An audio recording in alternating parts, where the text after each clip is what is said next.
นี่ก็มาดองที่บ้านนปอดพี่น้องแล้วก็มาดองที่บ้านนปอดเคินบ่พรแล้วก็ทาง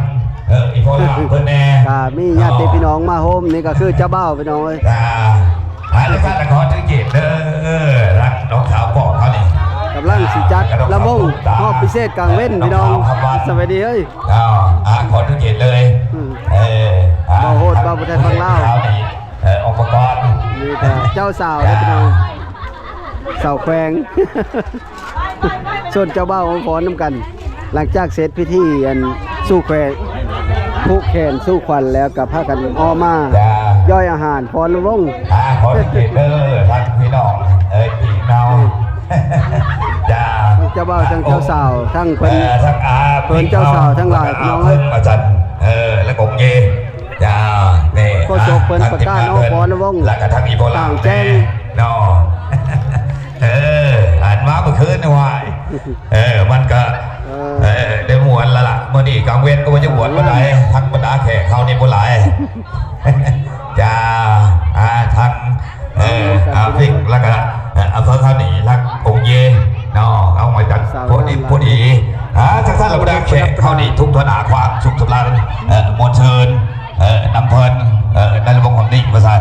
หันย่อยอาหารเด้อพี่น้องเด้อหลังจากรับประทานอาหารเที่ยงแล้วเขาก็ได้ย่อยแล้วล่ะแบบนี้ย่อยครับรับวงเนาะพระเจ้าบจักฟอนพระเจ้าบจักฟอนพี่น้องเลยเจ้าบ่าวมาจากจีนพี่น้องเจ้าสาวฟอนเลยเด้เพิ่นก็เปิดตู้แต่ว่าค่อยใส่เสียงสดบ่ได้พี่น้องเพราะว่าเพิ่นเปิดเพลงดังแล้วก็มันกะเฮานะอันนี้ก็คือฮอบเจ้าสาวเจ้าบ่าวระหว่างนางผู้แขวงกับผู้บ่าวเพิ่นนั่นแหละเจ้าบ่าวแต่ว่าค่อยบ่จักซื้อเพิ่นก็มีเพิ่นเจ้าสาวแล้วก็เพิ่นทั้งหลายมาโฮมฟ้อนนำกัน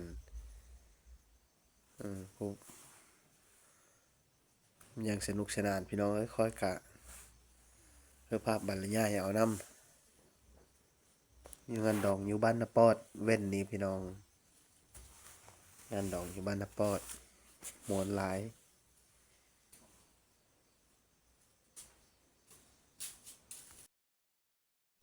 คนก็บ่ได้หลายปะเลิกพี่น้องเพราะว่าอันกระเจ้าผู้เขตแล้วส่งตัวเจ้าบ่าวแล้วนะค่อยไปฮอดแต่ว่ายังแต่ผู้สำคัญสำคัญหรือว่าเพิ่นที่ปะกันบ่ได้นะยังพากันฟ้อนเพิ่นโมนอยู่นี่ก็ดิเพราะว่ามันมีงานอีหลายบ่อนนะพี่น้องก็เลยคนก็บ่หลายยังแต่ญาติพี่น้องผู้ใกล้ชิดติดแทบก็เลยพากันออกมาฟ้อนระวงกลางแจ้งเสียที่แต่ใส่เสียงสดบ่ได้พี่น้องเอ้ยระวงกลางแจ้ง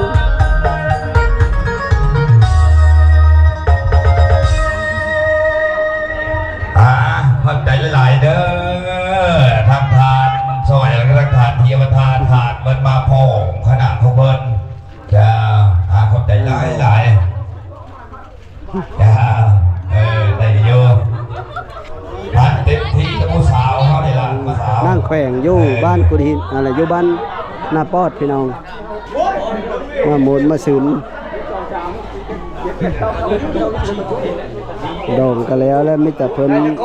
สร้างสรรค์กันและพี่น้องเลยแค่คนที่มาโฮมกับผู้มือกับมือแล้วเมื่อคืนนี้ค่อยไปได้มากพี่น้อง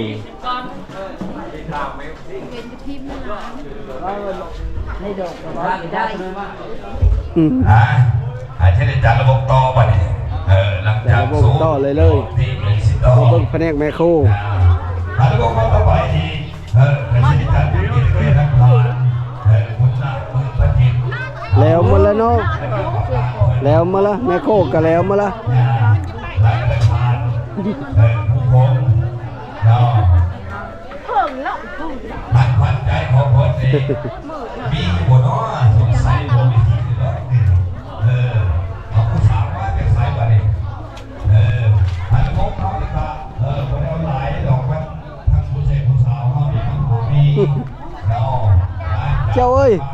ได้ขายได้ขายดีบ่เชียวเอ้ยได้ขายดีบ่เชียวเอ้ยจังเว้าไปเลยเชียวเวทพี่น้องตัวจะเมื่อบ้านเลิศนั่นนะต้องบ่บ้านเทิงเมื่อบ้านเทิงเอ้าไม่คาดหัก3 บาทนี่โอ้ยห้าไปเลยวะฮะห้าไปเลย เปิดเตง ห้าเปอะแตง พะวูเฮไป เออห้า แย่ชีวิตของเขาในทุกข์ยากเลยนี่แหละถ้าพักข้างหน้าไปให้งูกับควายกินนี่แห เดี๋ยว ละ ว่าจะไปด่านม่อนผู้ห้าไปเฮ็ดกระด้างนั่นมัน นั่นเลยมีเงินอยู่กับเฮ็ดทุก เออโคตรกะละเนาะหาไม้เนี่ย เอ้ย หาไม้เนี่ยเยอะเอาไปเฮอหมูบ่เปอะแตงโม เขางูได้ เฮองูโอ้เยอะเยอะอันแซ่บแตงโมตัวเนาะ เองทำแต่เสาเลย เออ รุ่นอาชีพย่าและรุ่นในล่างแล้วอยู่หายอยู่ดุงเท่าแก่โอ้ชะลากาดเนี่ย โอ้ยผมท่านเงาะจากเช่นเว้าเท่า ง้อแล้วได้เอ้ย โอเค กินข้าวแล้วบ่ กินแล้ว โอ้โตมาจะขึ้นนี่บ่ลือสักกะมาเฮ้ย จะคืนนี่ได้ โอ้ เขาจ้างเข้ามาน อนอยู่พีเลย เพื่อมาทางอุกเจ้าสาวเจ้าบ่าว โอ้ นอนพี่เลย ได้มักได้สวรรค์นะเสือแม่นเลยแน่นานเลยเหอะผู้เยอะท่ายไปจนได้จ้าง ผู้มีเยอะท่ายยังกองเสื้อกระหายแม่นละบ่เฮ้ย นั่นล่ะจุดท้าย ยังกองเสื้อกระหาย ผู้ยานกองกะยานแท้เด้อเอ้ย ดีเลย แม่นเลยเฮาก็เจอมาหลายๆแล้วเฮากะลบทิมเขามีเฮอท่ายกะลบออก ก็เลยหายกันเนาะ แม่น เลยห้ามรถทีม เพื่อห้ามก็ลบทิ้งเพื่อมีห้ามเขาก็เอามาลุงตุงไตอยู่เนาะเฮ้ยเนาะชีวิตนั่นที่เราว่าเฮ้ย เพิ่นใหญ่เด้ ฮะ ว่างานเพิ่นยิ่งใหญ่มาจากจีนเนาะ แม่นเลย ลูกเคยจีนก็ต้อง ลู ยิ่ ก งใหญ่ เคยจีนมาเอาคนเล่าวเฮามาบ่ทันเถอะตอนเฮาพาควัน มาทันอยู่แต่ว่ามันกรีดทางเฮาก็ละเฮาก็เลยบ่ได้ไปท่ายมันสิบ่ได้ มันแคบเนาะ แม่น กับที่จัดข้างนอก ก็บ่ได้จัดทางนอกก็จัดอยู่ในห้องในเฮิรนแต่มันแคบครับเลยเฮาก็เลยบ่ได้ท่ายคือตอนเฮาพาควัน โอเคเฮ้ย โอเค ไปมาแต่ดองเฮิรนบ่พอดแล้วก็มาแหวเฮิรนอ้ายนี่พี่น้อง แล้วก็สิชนบ่าวไทยฟังเล่าวไปบ้านบ่อนเลยเนาะเฮ้ยเนาะไปบ้านบ่อนไปเบิ่งผู้สาวบ้านบ่อนนํ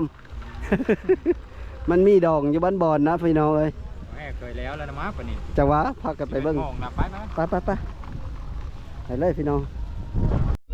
หลังจากเฮามาแต่บ้านนปอดพี่น้องแล้วก็กายบ้านเล่ามา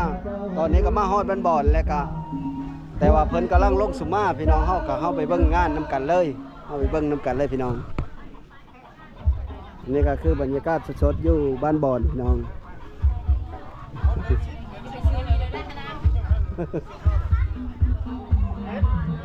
แซ่ผู้สาวผู้เฒ่าผู้แก่พี่น้องไปเฮ้ยเฮาไปเบิ่งงาน มาขายข้าวโพดกับป้านันเนาะมาจากบ้านเลยขายข้าวโพดนะ บ้านดุขลา ตรงกระดาข้าวโพดตรงกระดาหลังจากนั้นข้อกระยางเข้ามากับหมอโหดบ่าวพุทธฟังเล่ากลับมาเบิ่งผู้สาวอุ้มมอน เต็มสิลงสุมาพี่น้องกำลังเพิ่ลงสุมานะอันนี้ก็คือญาติพี่น้องที่มาซอยอุ้มมอนหรือว่ามาโฮมในงานดองบ้านบ่อนหรือว่าบ้านไซพลสิมคอยกับบ่ได้ถามรายละเอียดว่าซื้อเจ้าสาวเนี่ยเลิศเจ้าบ่าวเนี่ยเลิศนะก็มาพบแอดมินกงอยู่นี่แล้วก็มาพบมันหมอหั่งหมอลำไยบ้านสมโพงพี่น้องคอยกะบ่สามารถใช้เสียงสดได้เพราะว่าอันเพิ่นเปิดตู้ดังนะพี่น้องนี่ก็คือหมอนที่เพิ่นลงมาเต็มสุมมาลุงตาเจ้าโคตรหรือว่าญาติพี่น้องทางฝ่ายชายพี่น้องสุมมาผู้หญิงผู้ชายญาติพี่น้องทางฝ่ายชายและได้สุมมาอันนี้ก็คือผู้ซอยอันนี้ ใส่ตางมงใหญ่เท่าไดเจเทง สาวเทงน้อง ต่างมุงใหญ่มาพี่น้องเอ้ย หนาแล้วกันแล้วมันเป็นคนส่งฝ่ายเด้อ วัดเข้าป้อยบ่นี่เนาะพี่น้องบ่รู้พี่เนาะนี่เนาะ เสร็จแล้วไปเลยไปเลยไอ้เอ้ย วัดเข้าป้อยเด้นี่ ไปเลยแห่เคยเถิงแล้วบ่เฮ้ยแต่ก็มาฮอดเฮารถอยู่เฮิรนบ่พรผู้ฮะโยจะมือมาสาว มือแข็งแล้วเฮิรนผู้เจ้าเนาะ เดินเลยโยมเดินลายดีกว่า เอาว่ายไปยังน้อย แค่คนก็ลายแล้วพี่น้องเอ้ยผู้มือก็มือผู้นั่นก็มันแล้วละ มาบ่ทันมันแล้วว่าแล้วเจ้าสาวเจ้าเบ่าวลงสุมาแล้วมันบ่เห็นตอนแห่เคยนะ มาบ่ทันตอนแห่เคยบรรยากาศอยู่บ้านบ่อนพี่น้องงานดองกำลังลงสุมาอยู่ตูบอยู่ผาม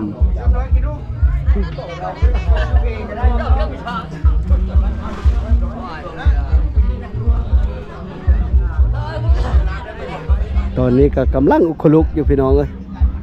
กำลังสุมาอ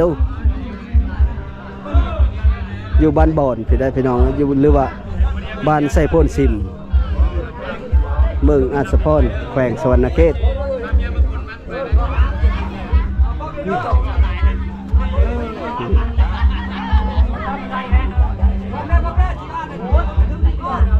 กำลังสุมายังบ่แล้ว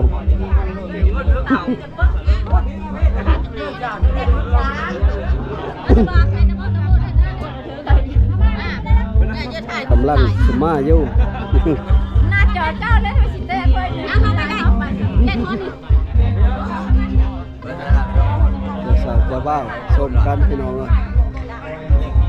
เหมาะสมแล้ว โอ้ยมาพี่ยิ้มนี่โยนแล้วละแล้ว โคมกินเลยดิโคมก้อนกินนี่เลย ไม่ได้เป็นเคยเย็บแล้วเนาะ ท่านได้เป็นเคยเย็บก้อนเลยนี่แล้วพี่น้อง ก็จะพอดีเลย จุ่มไม้พวกเฮาน่ะเนาะ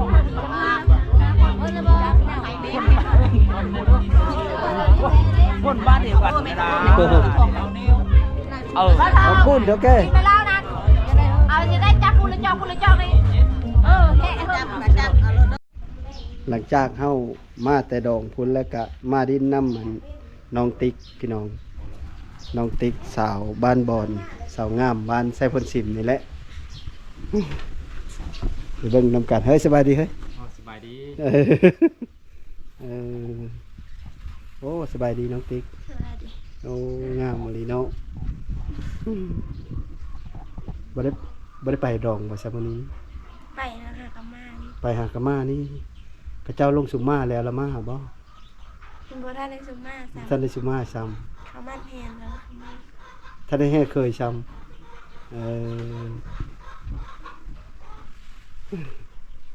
เจ้าบ่าวกับบ้านนี่บ่ แม่เพื่อนกับคนละฟ้าทาง คนละฟ้าทางโลด เขาเปิดตู้ขึ้นอีซิงจักซีบ้างดังเลย โอ้ มันพรักกันเลยนะ ซ้ำสิแห่เนาะอันซ้ำสิไปยามดองห้ามไปห้ามมาอย่างนั้นแหละคนละฟ้าทางเลยอันน้องติ๊กสาวผู้ไทยบ้านไซพ่นซิมพี่น้องอายุ18 ปีบ่งามหลายเด้มีผู้ว่ามาจีบอยู่บ่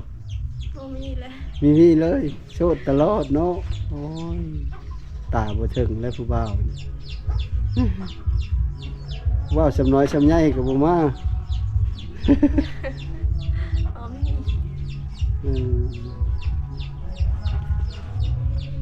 หมู่เจ้าได้สักมีอยู่บ่หมู่เจ้า มีแต่ว่าเขายุรอง อยู่ดองพุ่นมีหลายคนอยู่ หมู่น่ะบ่ เมื่อคืนนี้เขาก็ไปจน เจ้าก็ไปบ่ ไม่ได้ไปมูแซนมันส่วนแต่ คืนนี้น่ะได้ คือบ่ไปนะผู้บ่าวห้ามอย่าไปบ่ บ่แบบเฮาไปรับแค่น้ำมูกแล้วเฮาก็มานอน ไปรับแค่แล้วเนาะ แม่ โอ้อันผู้สาวหลายบ่อยู่บ้านบ่อนนี่ หลายอยู่ หลายโอ้ยอย่าหายบ่ได้มาคืนนี้เด้เนาะ อันมาคืนนี้สิคือละเห็นหลายคนอยู่นี่อยู่หันบ่จะเห็นผู้สาวก็เลยชนหลายมีแต่เมฆเขา แม่ ผู้สาวจักไปเสียหมด ผู้บ่าวก็หลายบ่บ้านบ่อน ก็หลายอยู่แต่ว่าเขาไปเฮ็ดงานอยู่ เขาไปเฮ็ดงานเนาะฉะนั้นละเด้อโชคดีเด้อโชคดีก็ได้ผู้บ่าวรอๆเด้อลอยๆเด้อ บ่รอบ่ลอยก็ขอแต่ฮักจริงแล้วพ่อเนาะโอเคสบายดีบ๊ายบาย โอ้สาวไปเลยนั่นนะ ซื้อนั่นเลยฮะสาวไปเลยอะ เจ้า สาวเจ้าโอ้สาวเจ้าหมู่เจ้าบ่เซลคิงบ่ เป็นพี่น้องกันพร้อม พี่น้องกันพร้อมโอ้ มาลิ้นน้ำเนาะ หลังจากคอยมาหาน้องติ๊กแล้วก็กับบ้านพุทธฟังลาวคอยก็สิยางเลาะพาพี่น้องเบิ้งบ้านหมู่บ้านบ้านบอดพี่น้องไปเบิ้งน้ำกันสิประมาณนี้แหละนี่ก็คือเส้นทางเพื่อนหมอเอง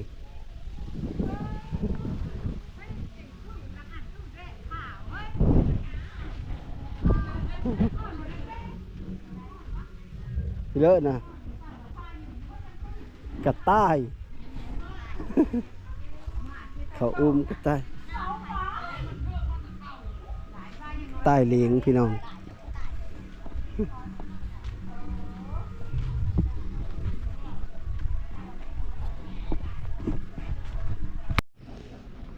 จะค่อยมาแล้วค่อยก็สิได้กลับมือเลยพี่น้องมาเอารถอยู่นี่เดินสลอดนี่ นี่เป็นสองบ้านพี่น้องบ้านนั่นห้วยผ้าบ้านนะว่าอะไรกันเฮาก็สิได้ใต้โคบ้าน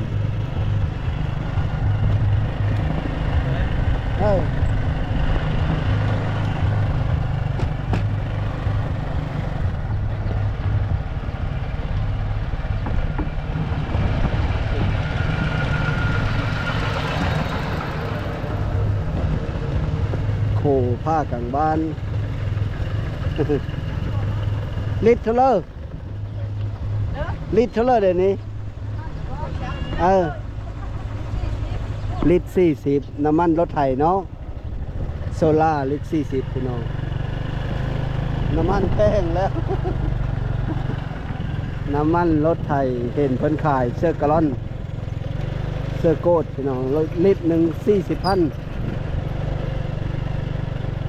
อันนี้ก็คือหมู่บ้านมันบ่อนพี่น้องเอ้ยเธอพี่น้องเห็นน้ำ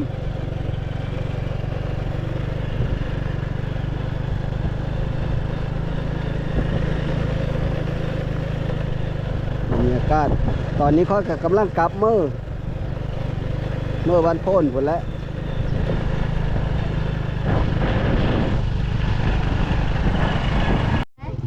มาฮอดมานปอดเฮิรนอายกระเตมงานอยู่คือกัน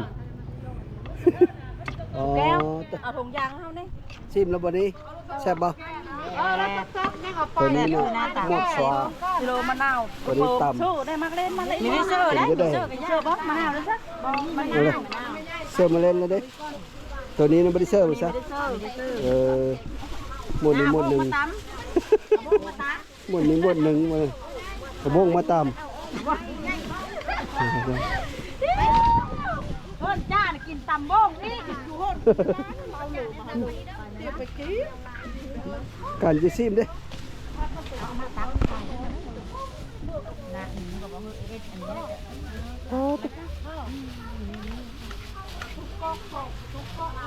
ซิม โอ้แซ่บเด้แซ่บเวอร์แซ่บเวอร์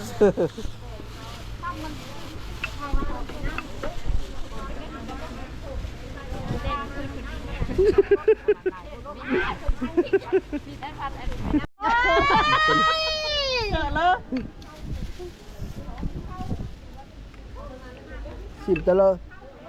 แซ่บนะ ยักตัวเลยตัว พอ แซ่บจะเบิ่งเอา เสื้อโบงมันดีอีซิมมึงเลยพี่น้องโอเคเอาซิมมึงดูแซ่บปะนี้เบิกสิเอาซิมก่อน คนอย่าเอ็ดเป็นแซ่บบุกัน